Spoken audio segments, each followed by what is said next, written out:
Bonjour les amis mineuses, j'espère que vous allez toutes et tous très bien.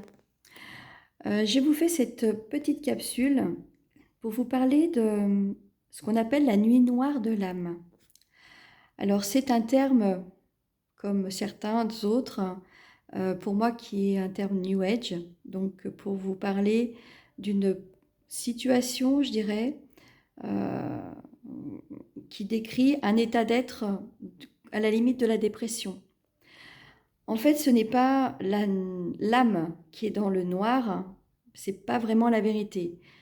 Euh, c'est un ami qui récemment m'en a parlé et qui m'a fait, qui m'a dit, mais en fait, c'est pas, c'est l'ego qui perd de sa puissance sur le fait d'être aux commandes dans la vie d'une personne. Et du coup, cet ego se retrouve mis, comme on dit, sur une voie de garage, parce qu'il n'est plus, non pas qu'il n'est pas nécessaire, mais il n'est plus aux commandes de votre vie. C'est votre âme et votre ouverture de conscience. Donc, comment ça peut se produire? Eh bien, simplement, du moment que vous vous éveillez, que vous êtes sur un chemin d'éveil pour être dans votre mission de vie ou simplement pour savoir qui vous êtes. Euh, donc l'ego, qui a toujours été aux commandes, se retrouve un petit peu mis de côté et le vit très mal. D'où le fait de cet état dépressif qui est passager. Hein. Du moment qu'on prend conscience que c'est ça, il n'y a pas forcément besoin d'un traitement médicamenteux pour dépasser cet état émotionnel négatif, je dirais. Mais en fait, c'est simplement votre mental qui vous montre que vous n'êtes pas bien. Mais en fait, c'est pas vous qui n'êtes pas bien, c'est votre mental, votre ego qui est mis à rude épreuve. Sachant que plus vous allez avancer dans votre réveil, et plus c'est l'âme qui va décider à votre place, à la place de votre mental, de ce qui est bon pour vous. Donc c'est nouveau, c'est comment dire, c'est au niveau vibratoire, ça déstabilise parce que justement, il a toujours été là euh, et il le sera toujours d'ailleurs, mais pour ce qu'il doit être, c'est-à-dire que le mental, l'ego, doit être présent uniquement en cas de danger. Il vous met en alerte si vous ressentez, si vous vivez un état de danger particulier. C'est votre mental qui va prendre le dessus, qui va prendre les décisions. Elles sont rapides et elles sont sur l'instant.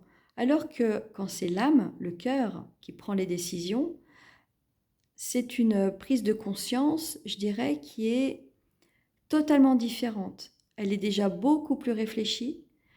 Euh, Et elle vous mène toujours sur le chemin qui est le meilleur pour vous. C'est pas une décision prise sous l'impulsion comme le ferait le mental. Donc, quand l'âme prend les commandes, elle sait, elle voit ce qui est bon et juste pour vous. Donc, du coup, comme le mental perd sa place de leader, qu'il est remis à sa place, eh bien, il a, on va dire, votre état vibratoire change. Euh, Qu'est-ce que je peux vous dire d'autre?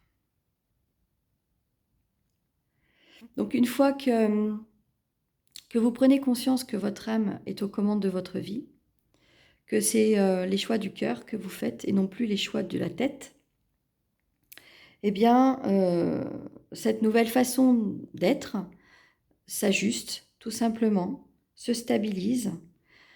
En général, une fois qu'on a conscientisé cela, tout se passe en douceur. C'est une façon, on va dire, de à l'âme que les choses se fassent le moins péniblement possible. Donc il faut simplement vraiment être à l'écoute de son âme. Au jour d'aujourd'hui, l'éveil des consciences est puissant, il se fait à tous les niveaux de société. Donc, donc ça oblige vraiment à rester centré sur soi, à s'ancrer aussi. Donc, pour ça, il faut simplement vous rapprocher par exemple, de la nature, donc autant que possible, de faire des choses que vous aimez, qui vous font du bien, d'être d'être entouré de personnes qui vous motivent, qui vous stimulent, euh, qui,